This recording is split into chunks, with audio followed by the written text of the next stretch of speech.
បាទសួស្តីបងប្អូនទាំងអស់គ្នាបាទឥឡូវនេះគឺយើងមកធ្វើការដោះលេខកូដទៅលើទូរស័ព្ទដៃបាទ Redmi A5 ណាបាទ Redmi A5 បាទជា Redmi A5 របស់យើងដែលជាប់ទៅលើ pin code ណាអូខេឥឡូវគឺយើងប្រើទៅជាមួយនឹងកម្មវិធី unlock phone របស់យើងបាទយើងចូលទៅកន្លែង Mi នេះមកបងប្អូនណាបាទហើយយើងចូលទៅកន្លែង security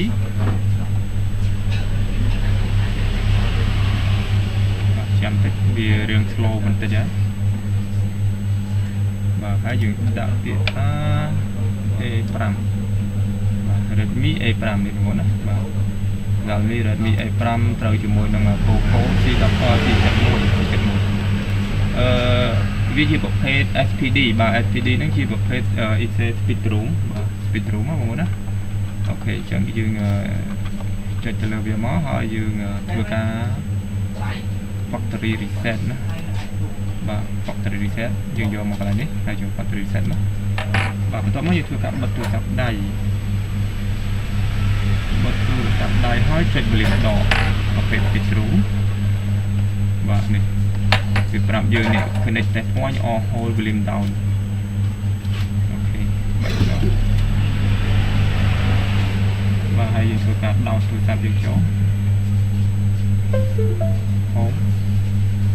បាទវាចាប់ផ្ដើមដំណើរការ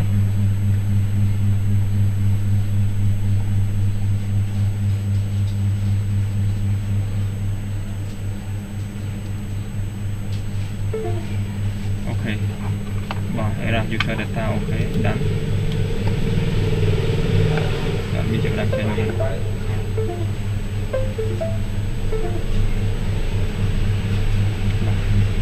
តឡើងតាមប្រាប់ហើយ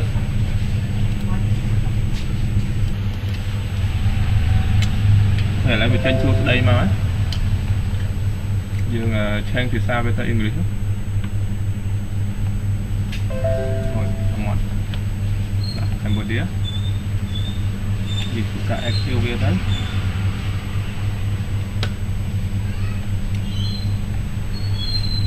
បាទយើងតើតើមួយការ IQ ហ្នឹងសង្ឃឹមថាបងប្អូនទាំងអស់គ្នាចេះហើយបាទអត់ចាំបាច់ខ្ញុំបង្ហាញទេ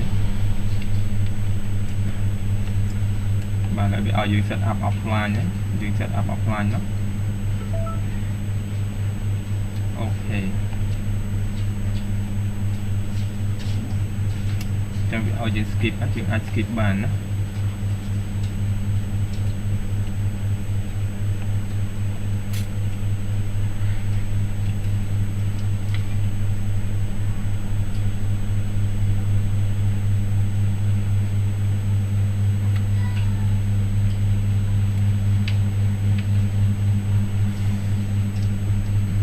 đi